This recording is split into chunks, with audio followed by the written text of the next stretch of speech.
Hello friends, welcome back to another episode of Dishing Out. If you're watching this episode after Thanksgiving, I hope your bellies are distended and the thought of eating turkey or stuffing for the next 11 months makes you visibly uncomfortable. If, however, you're watching this episode today on the day of its release or the day before Thanksgiving, and you happen to have the responsibility of preparing a dessert for the big meal, then I suggest you listen closely. Our time is limited and we have to act fast. I want to ensure that not only are you the talk of the table, but that you get a return invite for the holiday dinner, or, if we're lucky, you might even get asked to host.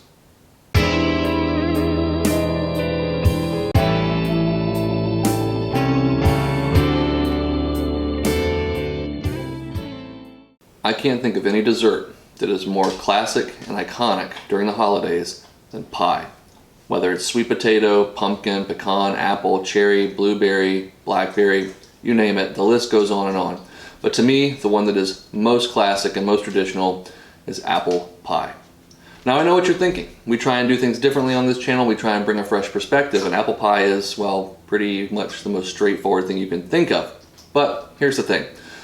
Over 80% of apple pies served around the holidays are either completely frozen or made from store-bought ingredients. And I don't mean like buying the apples at the store. I'm talking about pre-made crusts and the like.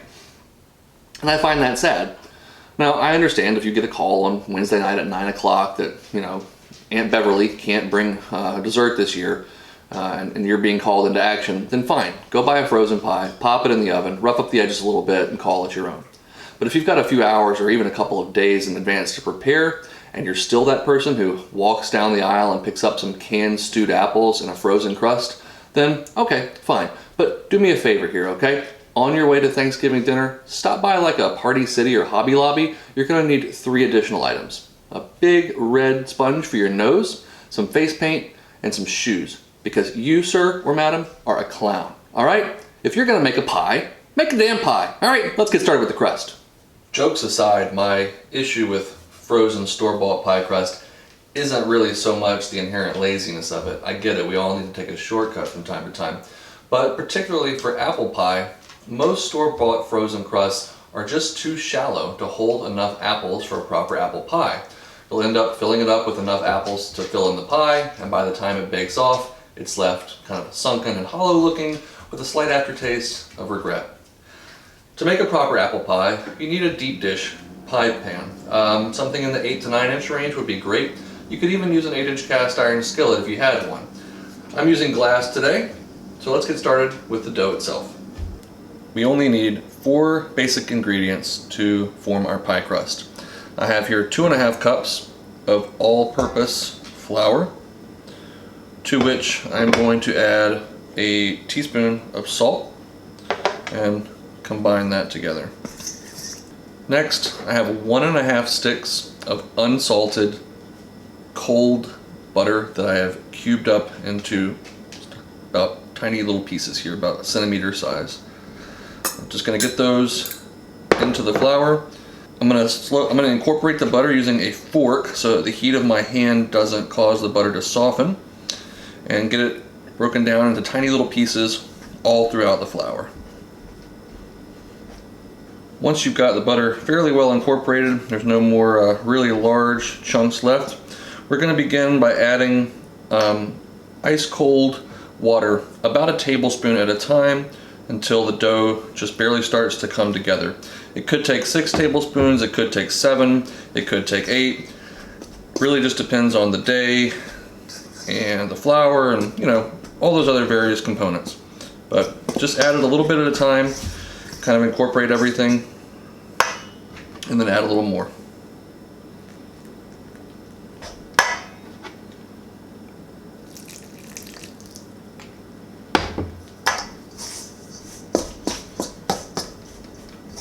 Once it starts to get shaggy, as this term is, or starts to come together, you're going to want to actually go ahead and just get it out onto a clean work surface to really incorporate the last bits of dry, non-hydrated flour.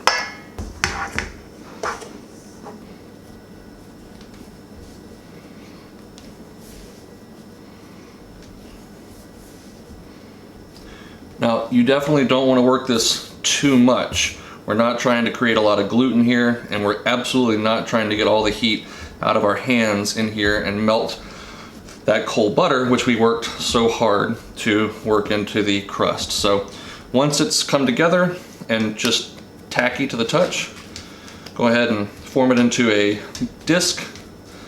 And we're gonna get some plastic wrap on it and get it into the fridge to rest.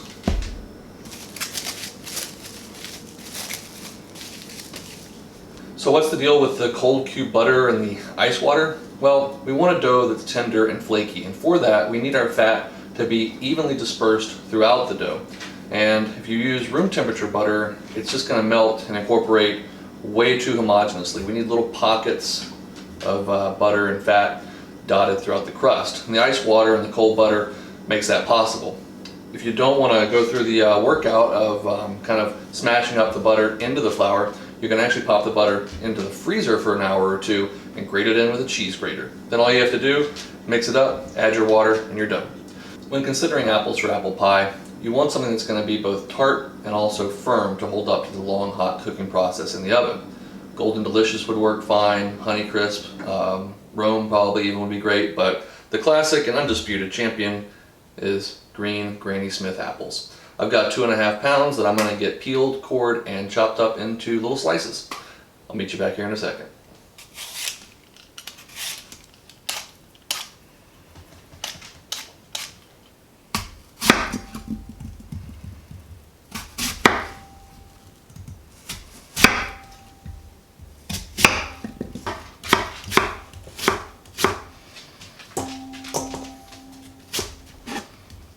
Once you have your 2.5 pounds of apples cored, peeled, and sliced, we will begin by adding 1/2 cup of plain white sugar, 1/4 cup of light brown sugar, 2 tablespoons all-purpose flour, 1 teaspoon of cinnamon, and 1/4 teaspoon of ground clove, the juice of 1/2 large lemon or 1 small lemon, and finally our good friend freshly grated nutmeg, about 1/4 teaspoon of that as well. Once you've got all that in there, just toss the apples to combine and try and mix up the dry ingredients as best you can. The lemon juice and the sugar will start to leach some moisture out of the apples, so if you let it sit for just a couple of minutes, it'll be even easier to stir up. But I'm stubborn. Oh, one last thing. I'm also going to add just a pinch of salt.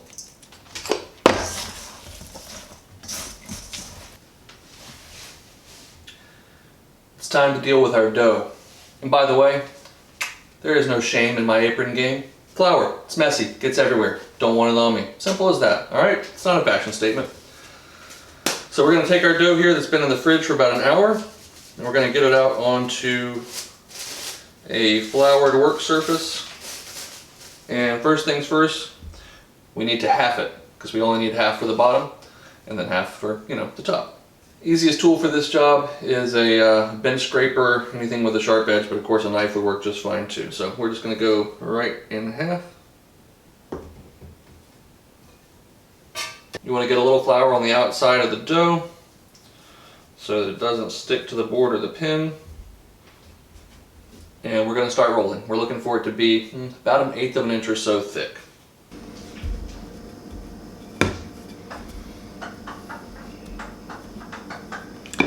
If you can see these little light yellow flecks in the dough, that's that butter that we cut in, and that is what's going to give us a decidedly better texture than pie crust from the store.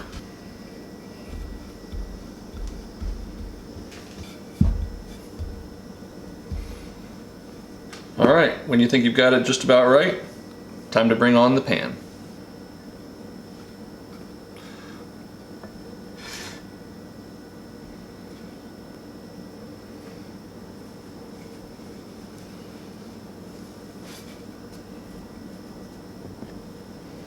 Once you've got it in the pan, you want to try and even it out as much as possible so that the dough is evenly in the pan, but you've got to be careful not to break it too.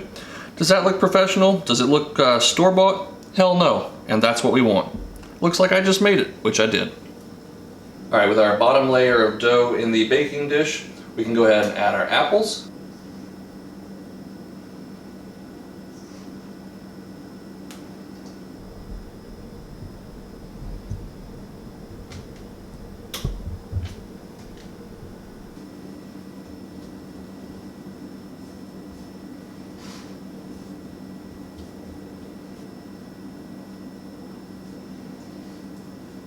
So I've just got the top crust on, and just like we did with the bottom, we want to kind of even things out so that not all lumped up on one side or the other.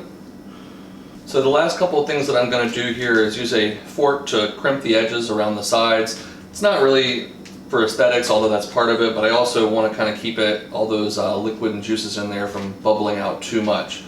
We're going to put an egg wash on the top, and I'm going to sprinkle it with a little demerara sugar. The sugar's optional, but the egg wash, not so much. That's going to help get that golden brown crust on top that we're looking for. So let's knock that out and get it into the oven. For the egg wash here, just going to take one egg into a bowl. There's a couple tablespoons of water in there as well. And just beat that up with a fork. And now brush this all over the surface. Going to cut a few small slits here for some steam to escape so that the crust doesn't flare or bubble up too much in the oven.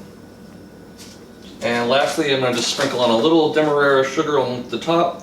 This is a coarse, dark brown, kind of like cane sugar product. It's not as refined as white table sugar, but it gives a really nice color and crunch. Visual appeal and texture, you know, all of the above, kind of checking all the boxes. So I'm just going to sprinkle on roughly a couple teaspoons of that and get this pie into the oven. Our apple pie is going to bake for around 50 to 60 minutes until the crust is completely cooked through and it's golden brown. Now, I would definitely recommend checking on the pie starting at around 30 to 40 minutes. Depending on your oven and depending on how thin the edges of your pie dough or pastry are, they could start to get a little brown before everything's cooked through. So if that happens, just take a strip of aluminum foil, kind of fold it up and wrap it around the edge of the pie crust. But otherwise, we should be good to go. We just got a long hour ahead of us. And then probably another long hour to let it cool. All right. It's been exactly 1 hour. The apple pie is perfect. It's ready to come out of the oven. So let's see how we did.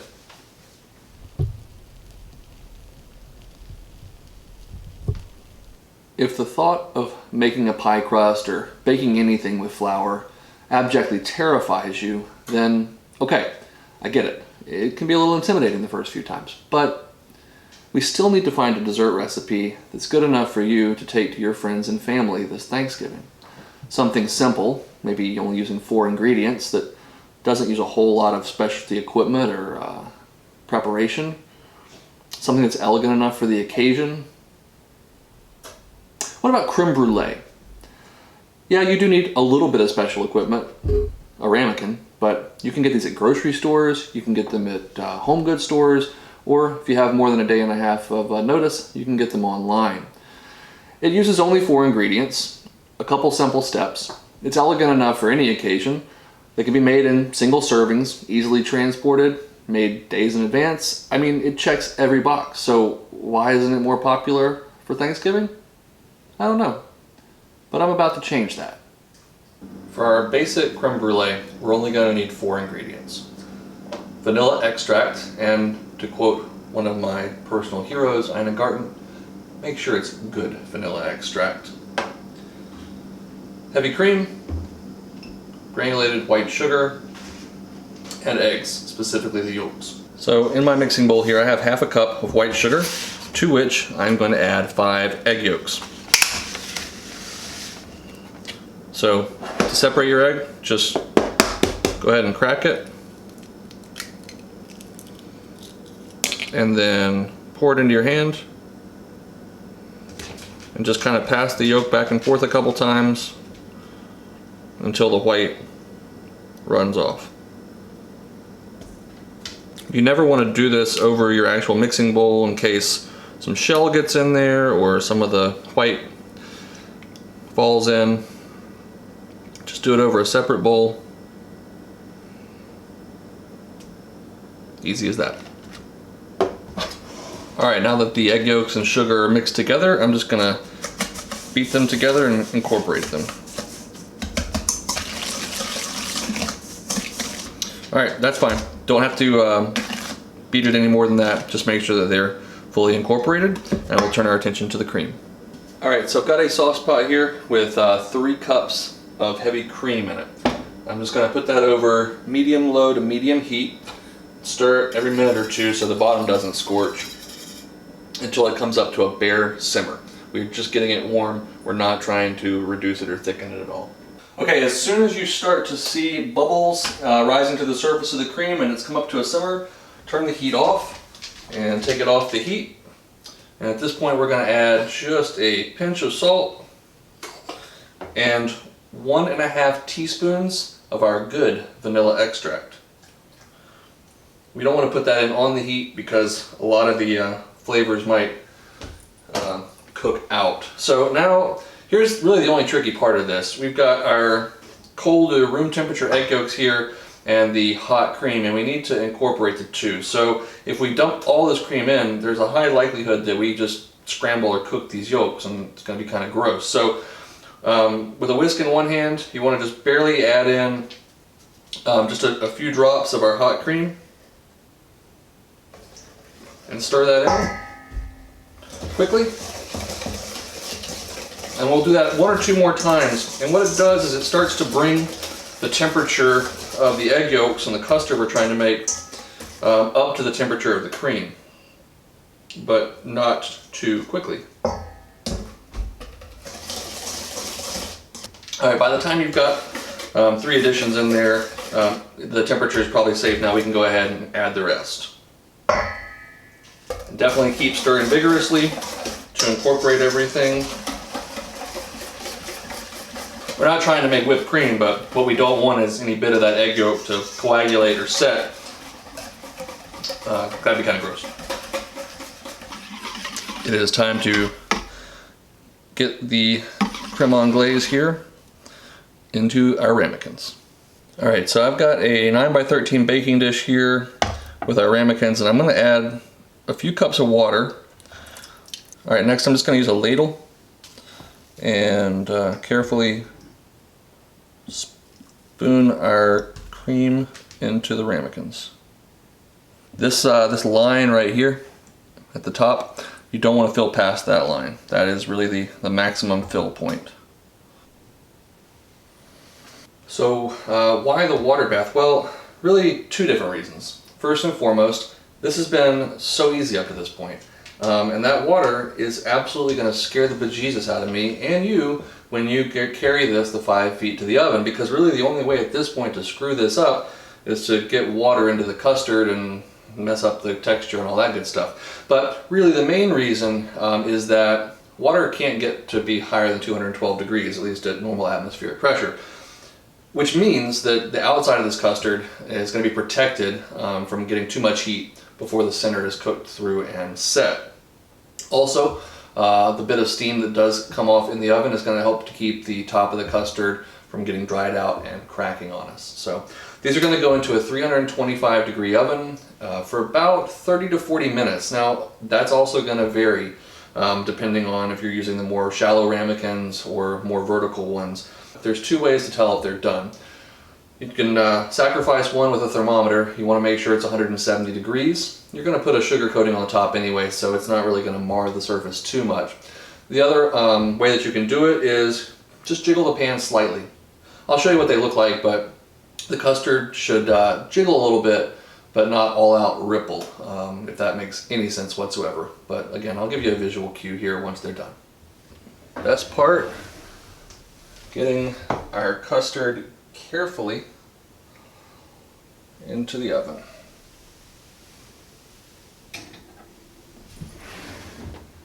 So the creme brulee has been in the oven for about 15 to 20 minutes. I just want to show you, see how it still ripples from the edge to the center, those are not set yet. When they're set, they'll just jiggle. I know it sounds crazy, but you'll see. All right, so I just pulled the creme brulee out. Actually was in there for about 43 minutes. So again, it's just gonna take as much time as it takes to be cooked through and set. It's gonna depend on the depth of the ramekin. But if you'll notice now, when we tap them, they jiggle in the center, but you don't have a ripple coming all the way from the edge to the middle. I know it's a very subtle thing, but that's really the easiest way to tell. So these need to come out of the water and cool on the counter for probably about 30 minutes or so, and then we're going to get them into the fridge to cool completely for at least 2 hours, but overnight would be totally fine. Okay, so our creme brulee has chilled in the fridge for a couple hours, and how do we know that it's ready? Well, because if it wasn't, or if it wasn't cooked properly, that would have been a disaster. The final step to creme brulee is the best step, the brulee part, and it involves putting a little bit of white sugar on the top and scorching it and melting it with a blowtorch. So let's check that out. All right, so I've got a little, about a tablespoon of white sugar here and our blowtorch. Wait, okay, so this is actually pretty easy, but I did promise you only one piece of special equipment, and we've already used up that piece in our ramekin. So is there a way to get a delicious, crisp sugar topping on here without the use of a blowtorch? Actually, there is. So in a small saucepan here, which we're going to put over medium heat, you're going to add roughly 1 tablespoon of sugar for each brulee that you plan on doing. So I'm putting 2 in there just because I'm only going to do a couple for right now. To this, I'm going to add just a tiny bit of honey. You could also use corn syrup, but we need something besides just sugar in there so that as our caramel, which is basically what this is, cooks, that it doesn't seize up or crystallize. To this I'm going to add just a little bit of water so that enough for the sugar to get dissolved. And we're going to stir this to combine. And well, that's really it. It's going to take about 10 to 12 minutes, but this is going to get dark brown and caramel in color, and then we'll just pour it over our cool, creamy custard.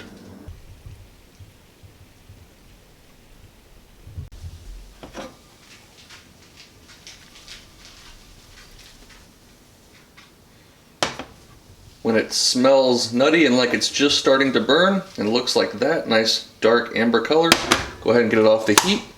Just need to pour it on the top here.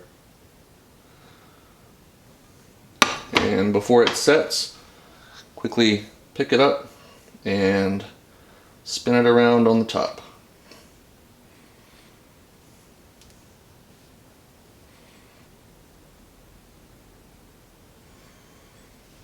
Well, whether you choose to make apple pie or creme brulee or any other dessert that you fancy, I hope you'll have a fantastic Thanksgiving with you and yours.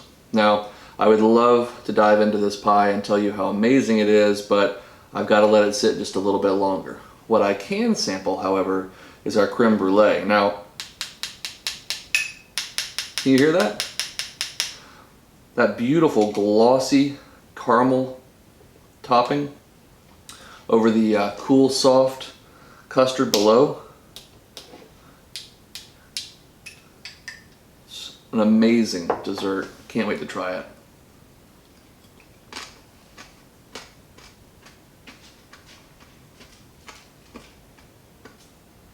Okay, I haven't even had this yet.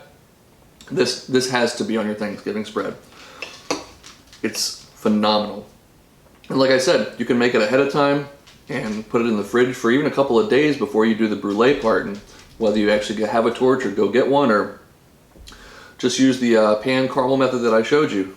Either way, it's going to come out phenomenal. I'm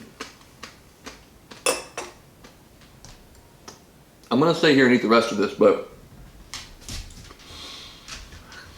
thank you very much for watching. Leave me some comments, definitely subscribe, click that bell for notifications for future videos, and I'll see you on our season finale. Well, hello again. I hope you enjoyed our Turkey Day trilogy, and I really indeed appreciate you watching them and the other 6 episodes from this season. And if you haven't done so, that's your cue. Get going, okay? Our season finale will be airing in a couple of weeks on December 11th. The theme being holiday at home, kind of playing up the fact that maybe the pie and creme brulee was so great that you did get yourself asked to host a holiday or Christmas dinner, and if so, I'd like to share with you a few tips and techniques for easy entertaining and effortless hosting. So that'll be the season 1 finale, and then following that, I'm going to be taking a little bit of a break. Now, that doesn't mean that I won't be cooking and filming videos, but it'll probably be several weeks before anything new gets posted to the channel. Currently, every video that I have uploaded has been shot by yours truly, edited, produced, rendered, and uploaded, again by myself. And all but one video I did in one single day, and it's fun and it's a challenge, but I feel like even though I only have maybe 40 subscribers and I'm not exactly internet famous yet, nor ever will be, but I still feel like I owe it to myself and to anyone who might watch one of these videos to have the quality be of the highest possible level that I'm capable of producing. Filming videos in a day leads to things like making compound butter and somehow putting roasted garlic in, even though I never showed you how to roast it, or mentioning that if you don't have a sous vide machine, I'll give you a technique for how to cook burgers medium through before you sear them, and then just completely forgetting that and leaving it out of the video.